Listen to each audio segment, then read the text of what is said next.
Kia ora everyone, my name's Bronwyn Walters and I work for the Department of Internal Affairs. I work for a business unit, Hāpai Hāpori, and we are responsible for community-led development across government.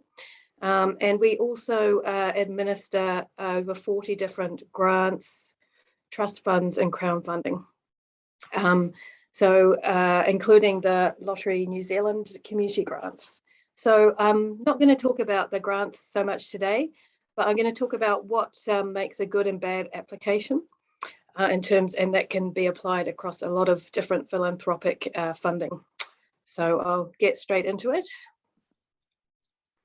So the first thing the tip that I have for any organisation, especially for those groups who are just starting out into the funding, applying for funding and grants, is to really understand what your organisation does, your priorities and your purpose of your organisation. So quite often people say, I really want some funding, and I say, that's nice, what do you want funding for? And they just don't know. So my recommendation is to really think about what it is that you're trying to achieve and what outcomes you're trying to achieve. And that might be 1 year, 5 years, and it might be project funding or operational funding, but just to really understand what you're trying to do in that funding space before you start applying for grants, to have a really good think about that. And then get to know the potential funders. So in Hāpai Hāpori, we have over 40 different funds. So that's a lot of different funds. Some of them, most of them are for organisations or groups, but there are a few for individuals. Some of them come from the Crown, so that's government funding. A lot of them come from the Lottery Grants Board funding, and some of them come from private trust funds that we administer. And so there's a lot of different stuff. So search the right funder for you and what priorities do they fund, and does that match the priorities that you have as an organisation. Also check what they do and don't fund. So some funders fund operational costs, others don't. Check if they fund a legal entity, or if they fund organisations that are only GST registered, is it a geographical area? So really it's worthwhile doing that sort of research before you start. For a lot of our funds that we fund for groups, we will fund groups that are not legal entities, but you need to have your own bank accounts in the group's name and also have a trustee or governance organisation. So that's sort of the basic level for all of our group funding. But different funders will have different things. So just have a think about that as well. This is for new groups new to funding. And now this is quite an important one that I think especially groups that have been going for a while need to think about, and that's not to change what you do in order to fit a funder's priority. So it's called chasing funding. And we see that quite a lot with groups, that they chase a funding depending on what funds are out there, and then they kind of lose their purpose of what they're actually meant to do. So look at what your organisation's priorities are and find the funders that will support those projects. That keeps you looking at your purpose. And for some specific projects, you might want to contact funders and ask them about whether or not they would contribute towards those particular projects. And another tip is to actually look on charity services or chat to like-minded organisations that do similar things and ask who funds them, as a way to find what funders might fit you. And so now the slide here is around a good application. Is clear, complete and aligned with the fund criteria. So read through the priorities and outcomes for that fund. So we just closed one of our lottery community rounds. We have over 240 applications for the Auckland lottery community. So it's very clear when you look across 240 applications which groups align with the priorities of lottery community and which ones don't. So just think, sometimes we get people come to us and they say, oh, it looks like we sort of align. Well, you know, there's a lot of competition for funding. So just think about whether or not you really do align. So that's the first thing. And the second thing is think about what the funder wants to know and why, and then provide that information. Be sure to tell your story. So this is a very difficult thing. You don't want to say, right, we don't have a word limit in our applications, but don't write too much and also don't write too little. just need to be in the Goldilocks zone of what's just right. So for example, too little, we do get quite a few applications that say something like, we would like you to fund a series of workshops we want to run. That's all the information they tell us.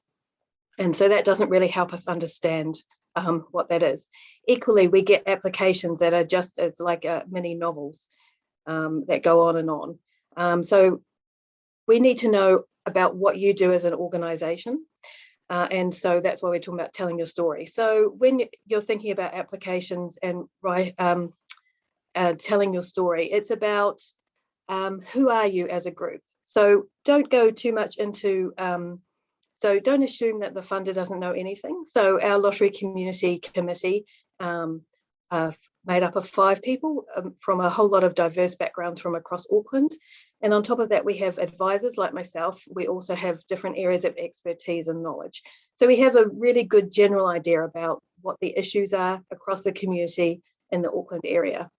But what we want to know from an application is what it is that your group is going to do in that space. So for example, we get a lot of applications that talk about mental health, and they have links to surveys on mental health and outside organisations and the OECD profile of mental health in New Zealand, which is great. But what we want to know is what your group is going to do around that area. So that's about sort of telling your story.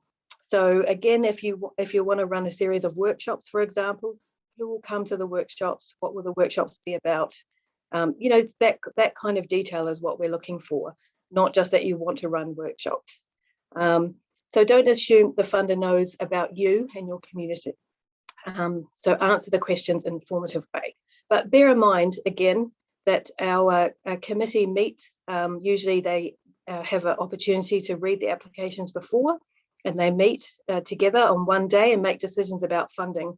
So if your application is too long, sometimes some of the key information gets lost in all of the words. So think about, they call it an elevator pitch in business. So when someone is reading your application, you want to make sure that your key points of difference are really clear in the application, which is why we say don't write too much, because it might be that some of the information gets lost. The other thing to bear in mind is read the priorities and outcome for the fund. So again, I'll chat about lottery community.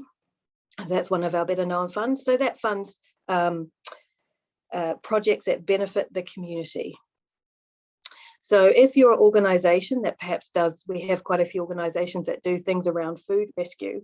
We're not actually interested in the food rescue part of what you do, because that's, although that's beneficial in an environmental way, what you need to be focusing on in that situation is how that food is redistributed and supports the community. That makes sense. So we really, if you're an organisation, we get a lot of environmental groups come to us. We're not interested so much in the environmental part, but we're interested in the volunteers that you're looking to support through the money you get from lottery community. So really think about when you're applying. So this will of course be different if you're applying for the environmental part of your project. You would then want to focus in on what the environmental advantages are for your project. So think about what the funder is interested in funding. And so sometimes a lot of our amazing organisations, they do a lot, and it covers sports and community, or arts and community, or environment and community. When you're coming to lottery community, it's the community part that we're really interested in. So if we were to give you money, what change would we see in the community? What benefit would there be in the community? And so that's really what we're interested in. And so that's what you need to focus any of what you write down about. And so now just consider your application and apply for a realistic amount. So we get quite a few groups that have had an income in a previous year of less than $10,000 who apply for up to $1 million. And so we would be asking, would that group be able to have the capability to actually be able to receive that kind of funding? So just think about what amount is realistic for your particular stage of your organisation's life cycle. And if you've got a particularly large project, you might like to consider applying to several funders, or demonstrate that you're looking at other opportunities for fundraising. And also, again, think about your recent financial position and what it might look like. So, for example, if you've got several years worth of negative capital, which means that you've spent more than you earned, our committees get quite nervous when they see that sort of thing, because they're not sure how financially viable an organisation is. But that's not necessarily a problem if you can explain what's happening there. There often are quite good reasons. Equally, if your organisation has more than 2 years worth of operational costs sitting in a long-term savings account, we would ask the need for that particular organisation to receive more funding. So you'd need to sort of say what that, so, but sometimes again, groups have got that money set aside for a specific building project or a specific project. So you just be aware of what your financial situation might appear to a funder. Just make sure that within your organisation that people know what's happening.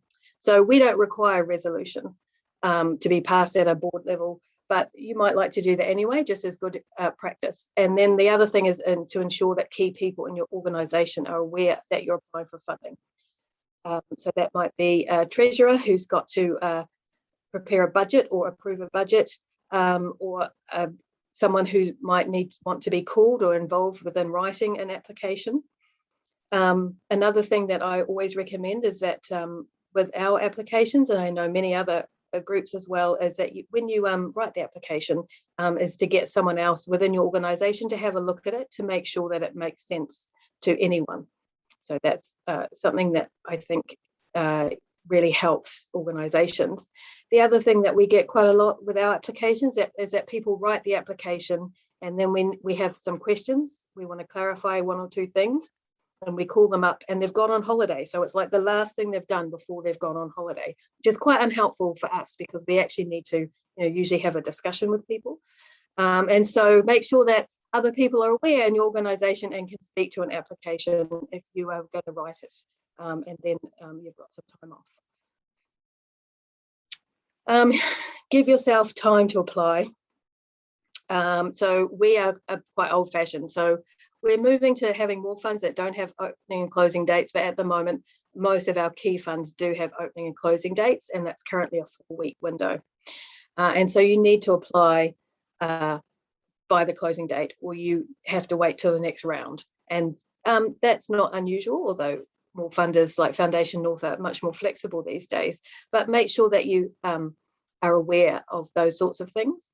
And so get your request in early.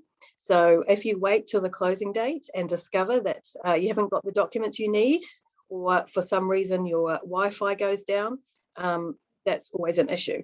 The other thing is to know is with us, although we do have closing dates, we try our very best to go through and check all of the applications. But in the last 5 days that a fund is open, we get about 1/3 of the applications, which means that it's just simply not possible for us to check those. And so if you are missing a document, then we just don't have the ability to come back. And so the most common reason that organisations don't get to their request in front of a committee is because they're missing documents or they're incomplete. So, always give yourself time to get your request in early. So provide what the funder asks for. So if we ask for signed accounts, then provide signed accounts. If we ask for a budget with a start and end date, then please provide a budget with a start and end date. Each funder is slightly different, so always double check what that particular funder requires. And then have realistic expectations. So be prepared to scale back a project or look at alternative funding. So historically, for COGS and Lottery Community, which are probably the two best known funds that we administer, we have around 3 times more money requested than we have to give out. So recognise that even with all the tips and help in the world, sometimes we just don't have the ability to fund everything. And that's not a reflection on the work that the community does. It's just a reflection on the amount of money that we have to give out.